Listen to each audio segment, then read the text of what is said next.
Hey, Scuttlebutt listeners. Welcome to episode 236. This week, the team comes together to form Voltron to recognize this month as the 110th anniversary of the Marine Corps Gazette being in continuous publication. It's no small feat for any publication to continuously be in circulation for this long, especially in this digital age where literary works, particularly those in pulp, are in decline. But the significance of the Gazette goes beyond the dates.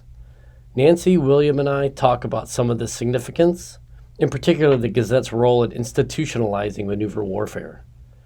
This is a wonderful milestone, and it's awesome that the Marine Corps Association continues to provide a forum for the presentation of ideas and professional discourse.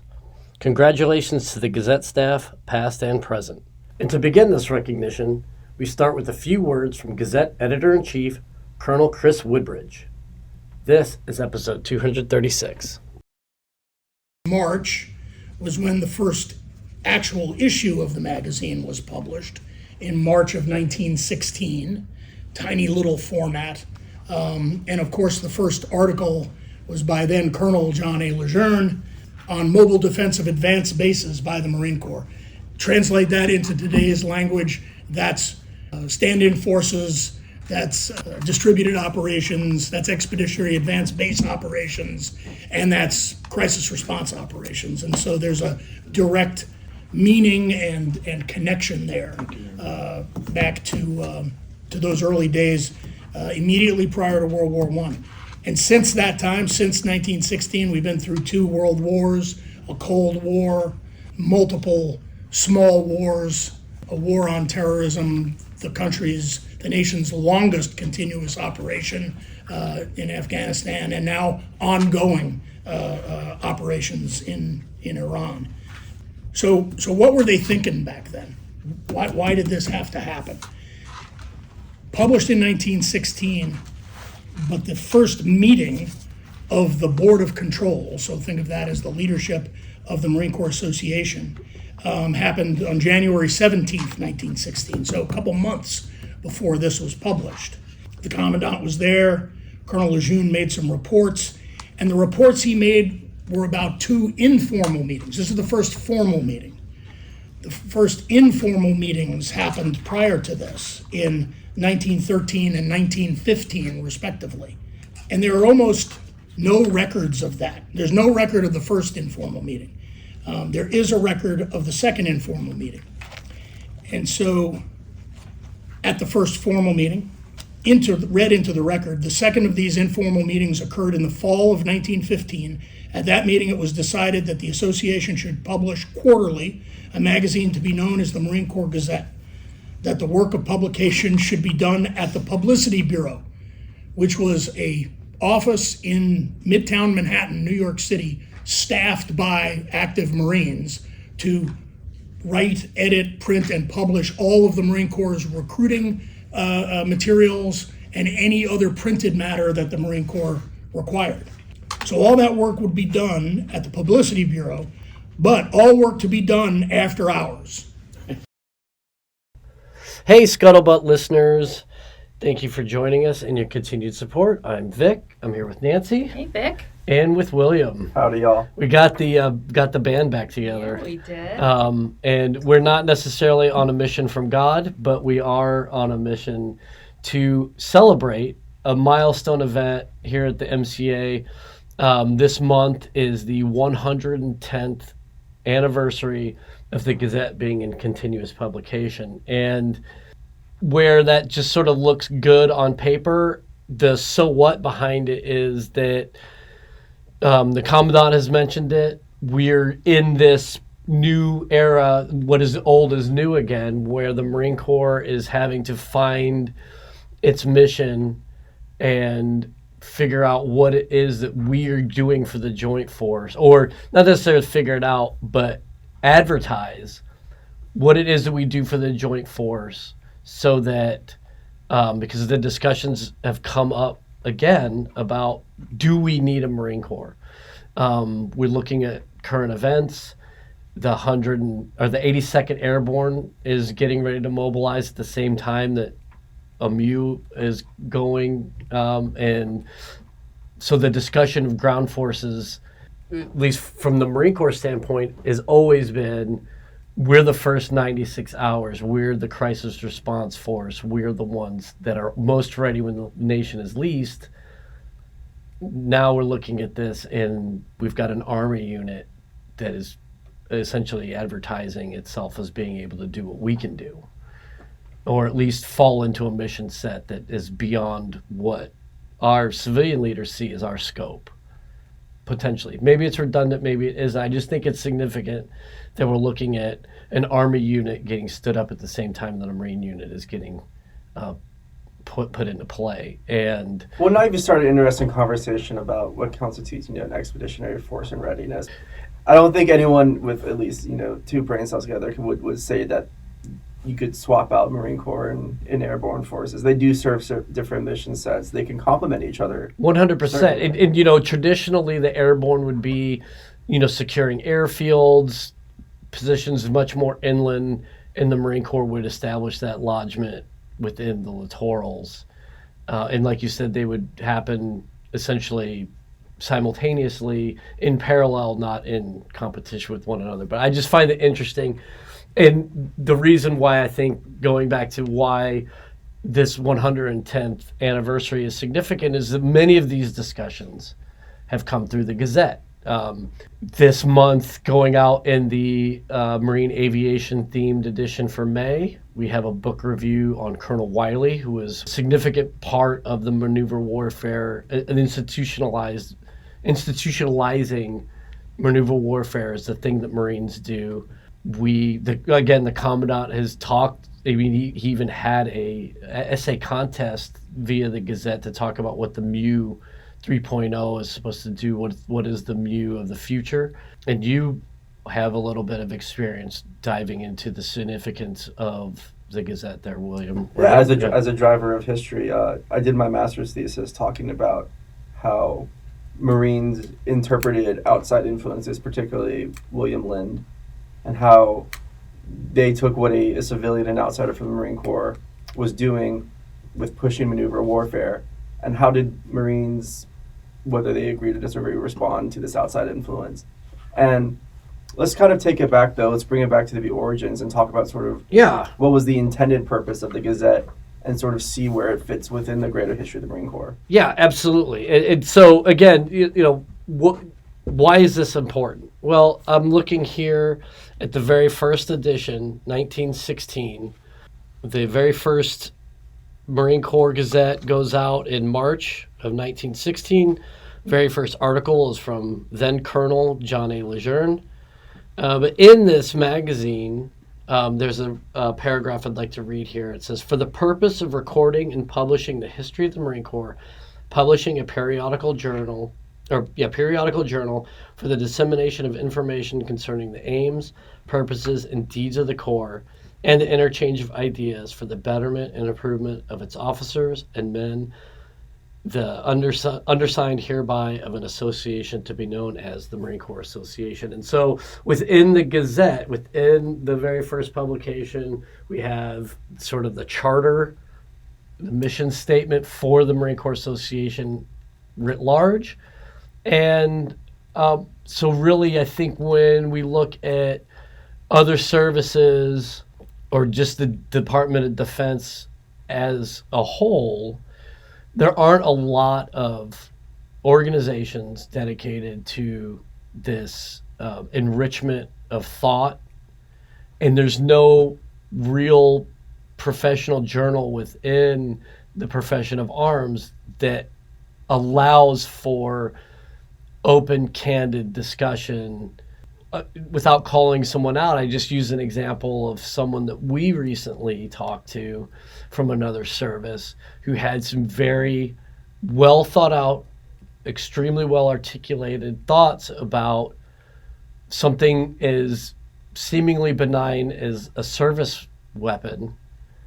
And there was a lot of blowback from him and from the institution about implementing and going ahead with that acquisition process. And I like to think that, as 75% of the Gazette editorial staff here on this podcast, that we allow for much more freedom of thought, freedom of discussion, without there being,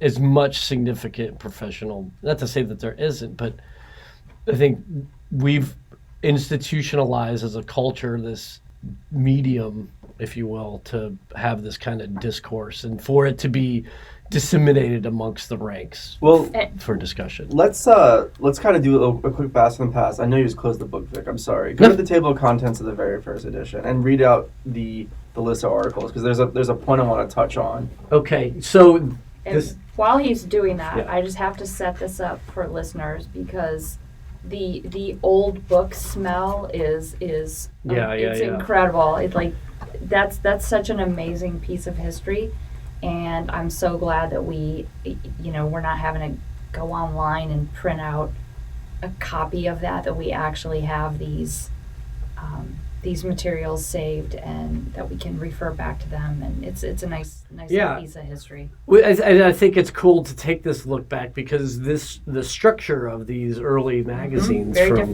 very different, and so there is no table of contents. Interestingly enough, it just goes right into Volume 1, March 1916, number 1, and the very first article, like I said, by Colonel Lejeune, is the mobile defense of advanced bases by the Marine Corps. Boom. Interesting. Sounds a little bit like something we're working on now. There's also the century-old tribute to the necessity of Marines with the fleet. Rifle practice. Let's see what else was. I love it. What other hot topics were going on in 1916? Somewheres in France. How a patrol of the Foreign Legion handled a night reconnaissance. What else we got? And give us one more, because then I can go ahead and jump upon the larger point that I'm trying to make. Okay. And uniformity and infantry drill. The Marine Corps Association. How the Marine Corps recalls Sergeant John Poe Jr. So examining it just based off of this, we have essentially the same purpose we have today. The first article is trying to addressing the role of the Marine Corps as it stands in the changing character warfare as they're currently experiencing, as this came out during 1916 during the First World War. They're bringing in all sorts of history into esprit de corps writing. They're bringing in issues of tactics, techniques, and procedures. They're talking about new technologies that are available, as well as some basic fundamentals of being a Marine, such as the rifleman. So there's a timelessness to the Marine Corps Gazette, where it has always been an open forum for people to talk about the here and now and relationships of how times are changing, but also they bring history, not necessarily for history's sake, but to talk about how history is applicable to the current problems they're trying to solve. And they're also looking outside the Marine Corps, talking about how the French Foreign Legion was dealing with night raids on the Western Front during the First World War.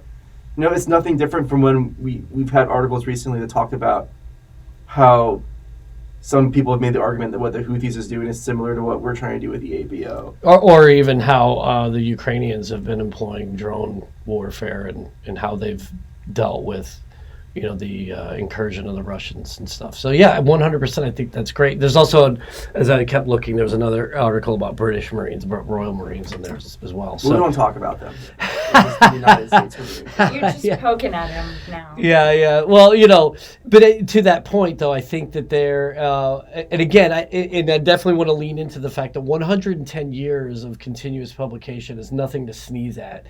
And especially from a relatively, niche within a niche medium, a Marine Corps focused periodical that is focusing on esprit de corps, legacy, history, professional development, seems to speak within a niche, but yet it's lasted, since the early 20th century. It's really pretty amazing. Exactly. It's nothing to sneeze at. 110 years of a publication continuously in print.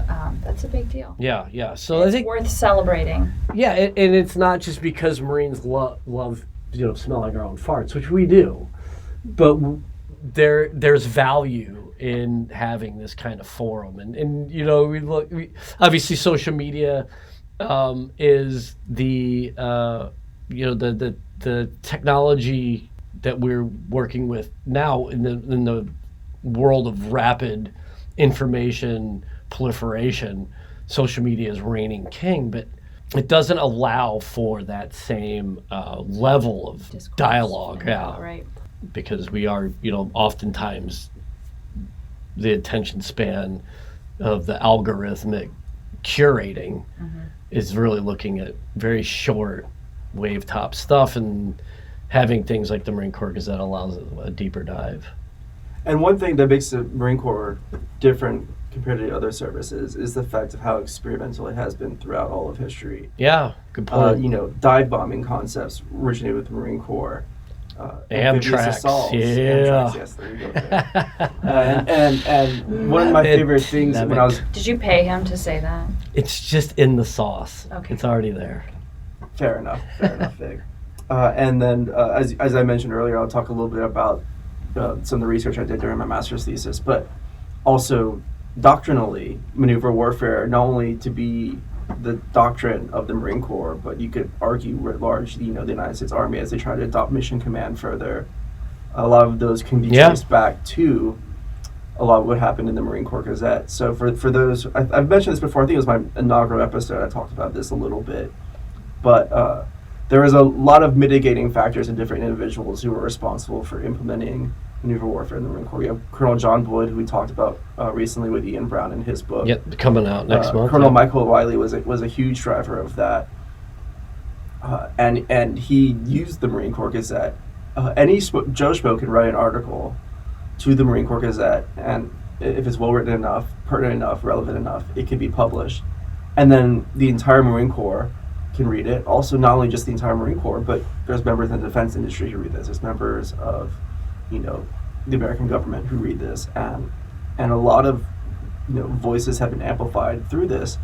My particular thesis, when I was studying William Lind, who was a historian who, for one reason or another, had a very big drive of trying to implement maneuver warfare in the Marine Corps, largely to solve the problem of how is the Marine Corps going to help fight and defeat the Soviet Union, and how can this smaller service be amplified to fight the Russian hordes.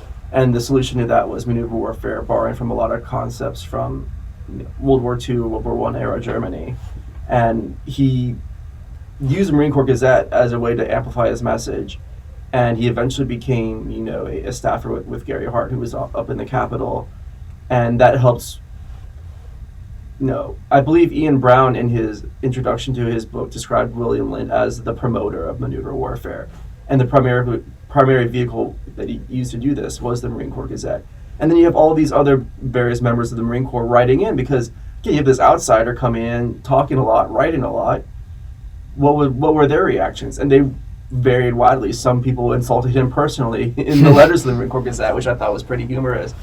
And then some of these, I would call mavericks, like Michael Wiley, wrote back and forth exchanges trying to perfect the concept of what maneuver warfare actually was, what it meant, what it is, what it isn't.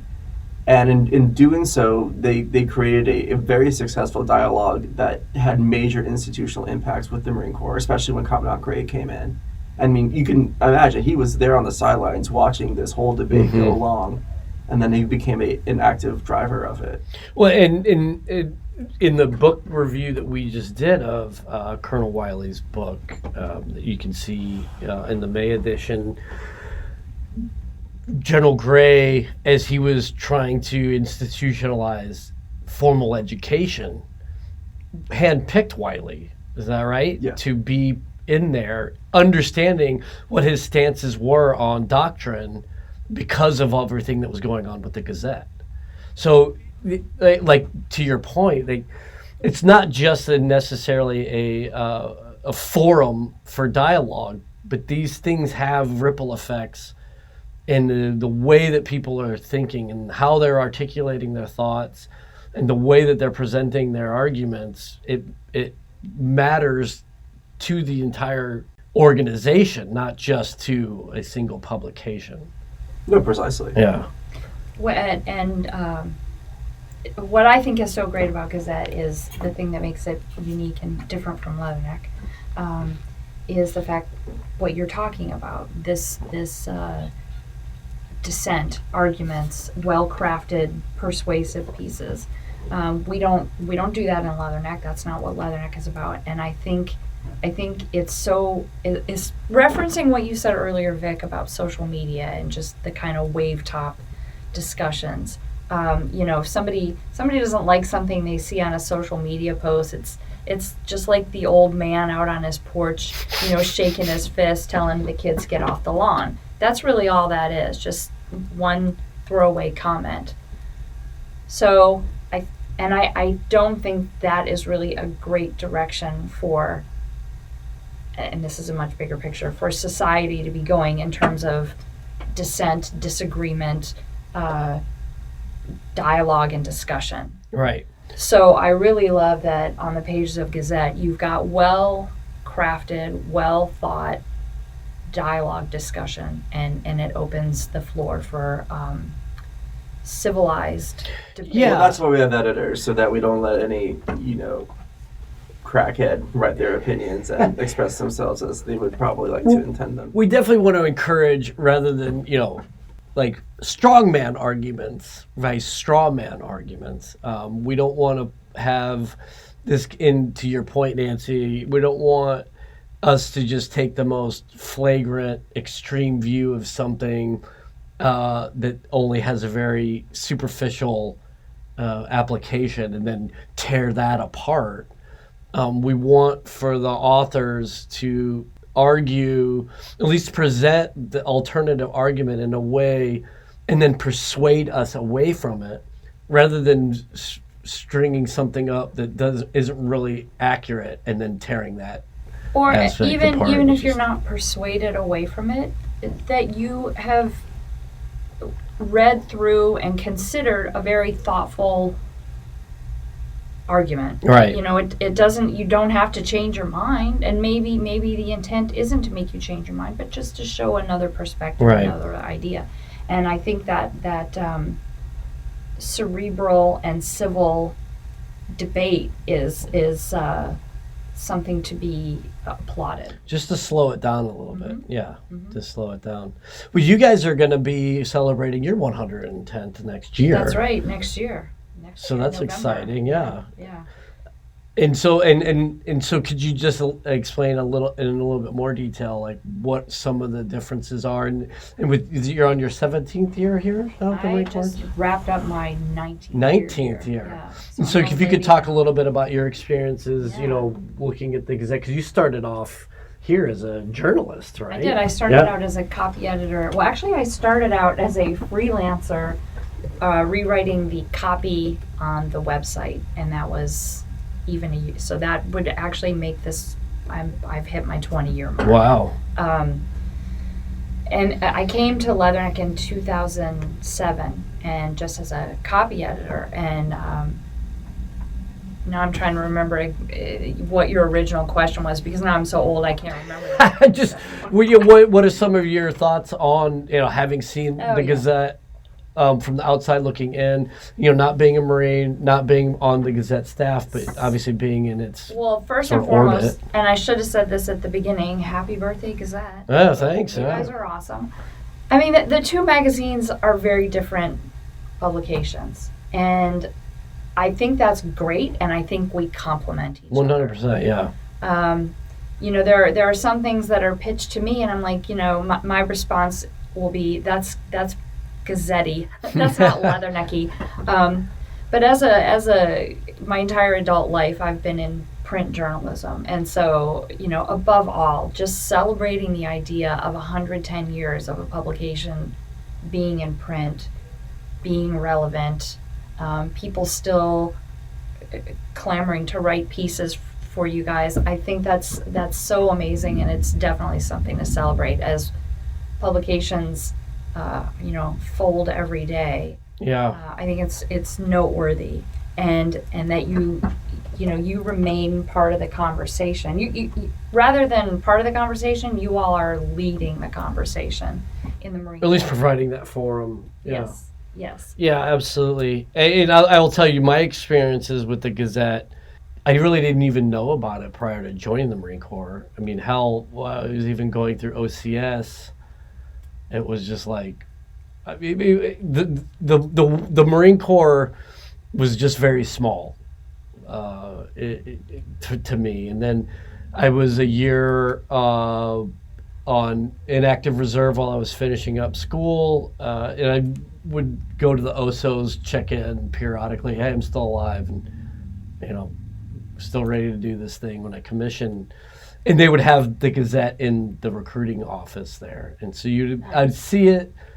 Still really didn't think too much of it. Then I became second lieutenant and went to TBS, and I was highly encouraged, big air quotes for, to be a member of the Marine Corps Association because it was important. The leadership at the time felt it was important that, especially the up-and-coming generation of Marine officers, be plugged into what other Marine officers, specifically, but obviously some senior enlisted as well, but basically what the profession of arms, what the discussions were within the profession of arms as it pertained to the Marine Corps. I thought that was important that we are at least aware of what is being talked about and what is being discussed. And then, fast forward, and here I am now on the staff, and it's very fulfilling to think. And I honestly look back I wish I had participated more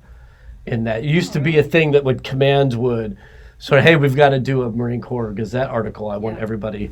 Well, you wrote a series, correct? I did. I wrote a fictional series between, I think it was 2016 and 2018. And interesting enough, then it was a hypothetical MEU landing in Iran. Really? Yeah. I did not know Yeah. that. Oh, well, yeah. How's that go?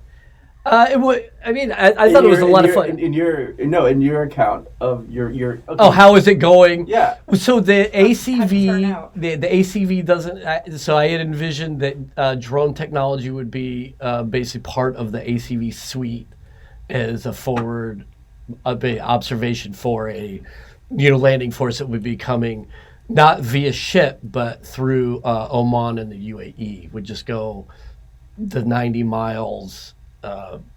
From shore to shore, not ship to shore, and interesting. I was in Dubai at the time. I was in the UAE. I wasn't in Dubai specifically, but my command was out of Dubai, and so I was writing this while I was there. Shore to shore, across the Strait of Hormuz, and to I forget what the major southern city there in Iran, but it was 13 chapters. So the idea was it would be essentially a short book, a chapter each month. Very cool. Yeah, for 13. And so it tracks the progression of a platoon, ACV platoon commander as they assault into Iran, autonomous robotic combatants were the big issue. So they weren't facing against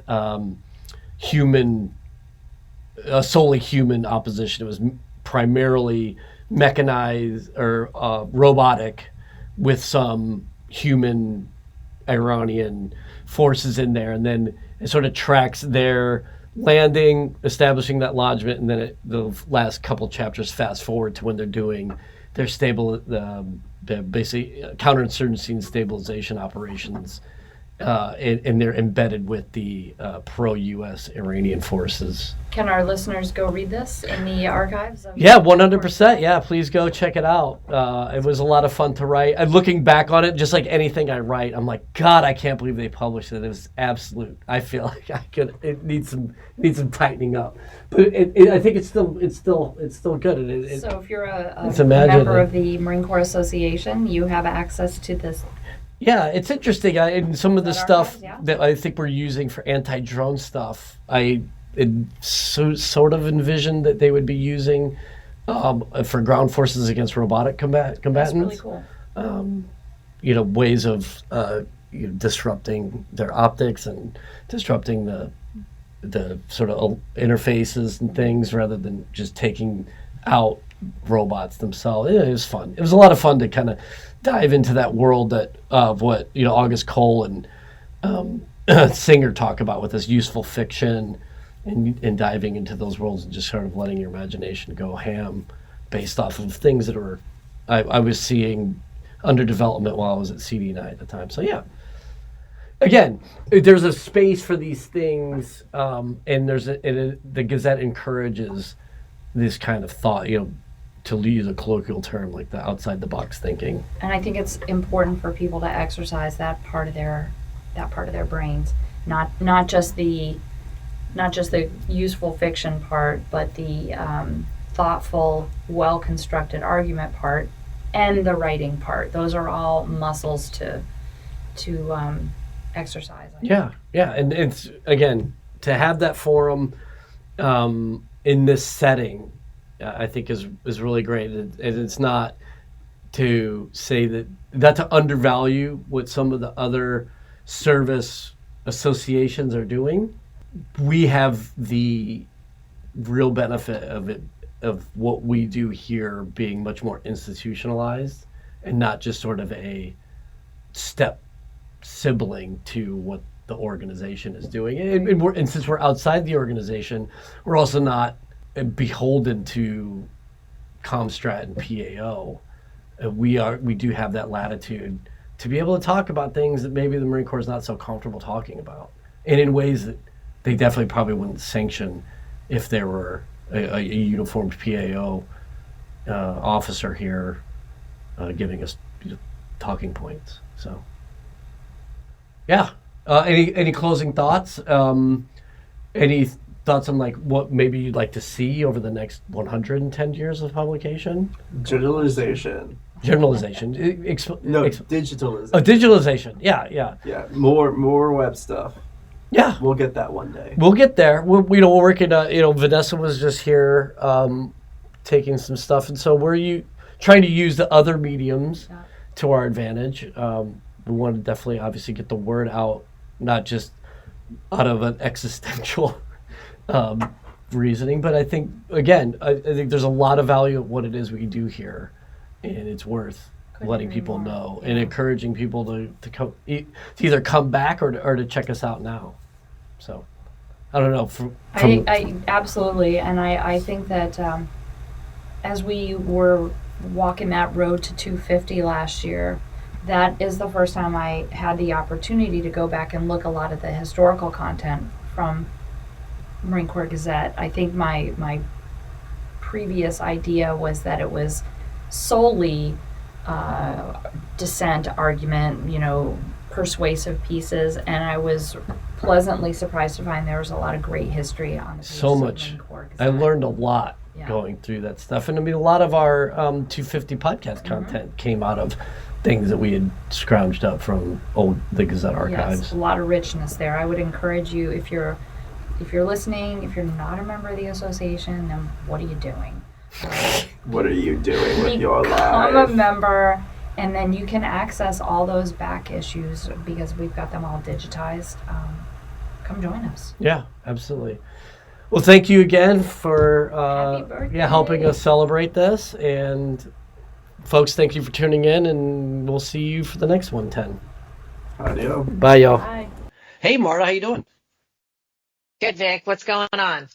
Oh, not too much. I heard through, a little birdie told me that we're into modern day Marine season. Let me say, it wasn't a bird because it's way too cold outside for a bird to actually, but maybe I got a tweet or something. I just get a disconnect. But yeah, we're in modern day Marine season now, right? We are in modern day Marine season. I actually woke up last night. True story. I woke up last night thinking about my to-do list for modern day Marine. So, it's just so your listeners know, I'm the Marine Corps Association's lead planner for modern day Marine, and the to-do list in my brain is on constant. So I woke up. So that's how I know. Birdies or no birdies, I know because I woke up in the middle of the night sort of dreading my to-do list for modern day Marine. It's right around the corner, and we are pumped. Yeah, your brain is just one really long PowerPoint presentation. You're just thinking in slide decks at this point. Yeah. So between now and Showtime, Expo time on April 28th this year, that's pretty much what I'm going to be thinking about. Well, and you're going to be there too. Scuttlebutt's going to be there. Sure are. Yeah, no, this is it's so rad. I love the way that Emerald has set us up. The location is great. Obviously, being on the showroom floor for something, that what the Marine Corps is doing here, the Marine Corps Association, the Marine Corps League, everything that's coming together. There's an audible and an emotional buzz from just being on the floor. So it's so fun. And just being able to talk to the guests that we have and just snatch some people off the showroom floor, like, hey, you look interesting. Let's have a chin wag or whatever. So fun. Yeah. Yeah, that's yeah. So, to your Scuttlebutt listeners, swing by the Scuttlebutt podcast booth and maybe you'll be interviewed. Maybe Vic will snatch you up. Yeah. If you make eye contact, there's a good chance you're getting on a microphone. So we're looking at April 28th through May 1st. Is that correct? Through April 30th. It's a 3-day, Tuesday, Wednesday, Thursday at the Walter E. Washington Convention Center. And, this is our 5th year up in DC. So if you're an old crusty Marine, you might remember the muddy boot days down. You don't even have to be that old to remember the old muddy boot days down in Quantico. But we moved up to the convention center 5 years ago and we haven't looked back. It's been fantastic. We're able to do so much more with that space that it's really remarkable. This year we have about 7 additional conferences and symposia adjacent to Modern Day Marine. So we have, we have the LogComs hosting an AI symposium and a hackathon. We have UAS, counter UAS symposium that's interacting with symposia. We have the Reserve Leadership Collective that is gathering reserve officers to talk about the future of the reserves. I mean, it's really becoming what we envisioned it to be when the Commandant moved it up there, which is a place for learning and thinking and future thought. It really, truly is doing that. I'm so excited. 5 stages. Yeah. We've got, it's great. The amount of Tetris skill that went into putting the showroom floor together is really impressive. And all of the events are so cool. Key leader engagements, like you said, all of the symposiums, the events, and there's a new term now for what we were doing. Small Business Industry Day, and now it's Marine Corps. Yeah, it's contracts industry day. You know what's really great about it is that we have something for everyone. If you're a young Marine officer or a young Marine just kind of getting into it and wondering, where you want to go with your MOS, we probably have something on the floor for you to handle and explore, right? We have, or if you want to know how to handle your career, we've got Manpower and Reserve Affairs there. They're going to, they're exhibiting. If you're wondering about the future of the Marine Corps strategically, we've got briefs for that. I mean, we really are this nexus of information for Marines. And then, leaders, senior leaders, and defense industry partners. I mean, that's where they go and they show off their wares and they say, hey, look, you wanted this widget with this little doodad. That's the extent of my. No, that's technical. I think that's right out of a lot of the, out of the manuals. Yeah. In fact, yes, the widget with the doodad. I'm married to an active duty Marine and he loves to go because, the briefs alone are great. Like you'll hear from EWS students, command and staff students, staff and Sierra County students. They will come and do their TED Talks on their research projects. It's great information. It's phenomenal all the way around. I'm so excited. Yeah. Anxious, but excited. And for all of those who are just as excited as us, we can start registering now, right? Holy cow. Yes. Registration's open, and let me tell you, if you've ever been to Modern Day Marine and have registered before, we have an entirely new experience for you. It is so smooth and seamless. You're going to love it. So yeah, registration's open now. Get on there and register. We'd love to see you. And if you're active duty, it's free of charge, right? Free of charge. Free to active duty and military spouses. Yeah, that's what I'm talking. Price is right. Price is The right. price is right. Free 99. That's right. So, yeah, come on, Walter E. Washington Convention Center in D.C., April 28th through the 30th. And yeah, come say hi. I'll be there. So come by the booth and introduce yourself. Thanks, Vic. Yeah, sounds great. See you then. See you then.